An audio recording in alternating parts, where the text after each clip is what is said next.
Hello, and welcome to the Chronicles of a Dreamworker, a podcast dedicated to exploring and sharing the stories of what happens on the other side when we close our eyes. I'm your host and creator, Katie Thompson. I'm a lifelong intuitive and creative storyteller. I'm a multidisciplinary artist, mother, wife, and survivor. I'm also a dream worker. In this episode, I want to begin to hone in on some of the specific types of dream work that I've encountered. I'm very fortunate to be able to lucid dream at least once a week, if not more, and have met all kinds of people and experienced many situations that have shown me a lot more information on just what we get up to in our dreams. Since there are so many roles and layers to dream work, I've decided to separate this topic up into multiple parts. So, welcome to part one. One of the most prominent roles I encounter in my dreams are those of medical or healing dream work. I've been both the giver and the recipient of this type of dream work, and it's quite fascinating to experience as someone with similar medical experiences here in the waking life. At first, I thought I was just processing those real life experiences in my dreams.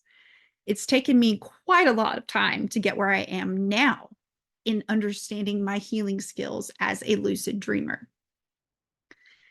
To help provide some context, hospitals and medical care in our dreams are quite like how it is here in the waking world. There are centers where they have doctors, nurses, techs, secretaries, patients, their families, but they also have something a little extra in the dream realm, or at least in mine. They have healers, guides, and guardians assisting souls in their dream experiences. Those extra helpers are people, spirits, just like you and me, who have signed on to help heal and comfort others in their dreams with what I call higher medicine. Again, for someone with significant medical experiences, at first I thought I was just processing some experiences I'd had previously. That is especially easy to assume when you're the patient in the dream, too. However, I started finding myself at the bedside, in the operating room, and in trauma bays. I would come to in the dream world in an emergent situation and immediately panic as I realized I am no nurse. I am not a doctor. I have no medical training and no business being there. Or so I thought. Once I was able to stay calm enough to not literally run away screaming in those situations, because that does still happen sometimes, I began to learn so much. I remember asking Spirit to help me stay calm so I could learn more about what was actually happening. I then had a dream. I was back in a hospital in scrubs, walking through the hallway and putting on my mask. I entered a trauma bay with several empty beds lining the right-hand side, save for two that were occupied in the middle. I acknowledged the unit secretary to my left as I walked in, and she nodded in response. Clearly, she knew who I was more than I did in that moment. I walk over to the bedside of a middle-aged man with short red hair, a round face, and a short mustache and beard. He is laying down flat. His neck is in a supportive brace collar. He is awake and looks to be relatively okay. Only anxiety and fear show on his face. I sit down by his side and begin talking to him. He's been through a lot, but I reassure him that he's going to be okay. And I said that with confidence because I could feel it. I took his hand in mine and we continued to talk. He begins to ease and relax. His voice and demeanor lighten. In the bed next to him is a different story. Alarms begin to scream as a team of people come running in. The patient I'm speaking with begins to become concerned again, as only a thin curtain separates us from the chaos on the other side. I keep reassuring him that he's going to be fine. And all of a sudden, that curtain blows up to reveal a blinding light surrounding the team of people frantically working on that patient who does not seem to be improving. Noticing the intrusion into our space, a doctor turns to us and says, "You aren't supposed to be here." I say goodbye to my patient and leave the way I came.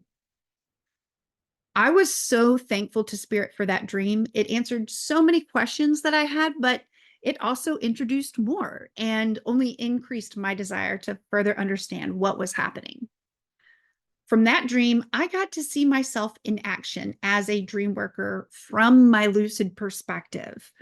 Sometimes we just need a friend, a reassuring voice of comfort, and especially during lonely or difficult times. Due to my own personal experiences with medical trauma, I believe that I have signed up to help others through their own traumatic times in my dreams. This also introduces the notion that I'd love to explore, and that's that we are actually guides and helpers for each other in our dreams too. I still think that we are separate from our guardian angels and so forth. We're still us, but we have the ability to reach out and help and also receive care from each other in our dreams. However, with the other patient that I wasn't speaking with, it also showed me that there are those of us who help others transition. I deeply felt that that was a separate patient and person from the one that I was speaking with. However, it wouldn't be out of the realm of possibility to have a conversation with someone transitioning through the dream realm, or as I refer to it as the in between. On the same note of helping to heal ourselves and each other, there's also another type of dream work that I encounter pretty much every time I lucid dream. One of the spaces I tend to rest in at the end of my lucid dreams is above a bar and restaurant. The building is located on a corner. I can see the streetlight and the steps leading up to a heavy wooden door with a large glass pane. Inside, there are tables and chairs full of people with a packed bar with patrons eating, drinking, watching TV, and talking. It's just like a normal restaurant scene. But the symbolism of it all suggests to me, at least, that we are there to refuel ourselves spiritually, emotionally, and whatever way our higher selves need to regroup before we start another day here in the waking realm. I can't say that I'm the owner of the place. I believe it ultimately belongs to Spirit, but it does feel like my home. And I take concern and interest in what is happening there almost every night. There is one familiar female bartender with long blonde hair that I see every night. And I feel like I could trust her with anything, but I could not tell you her name right now.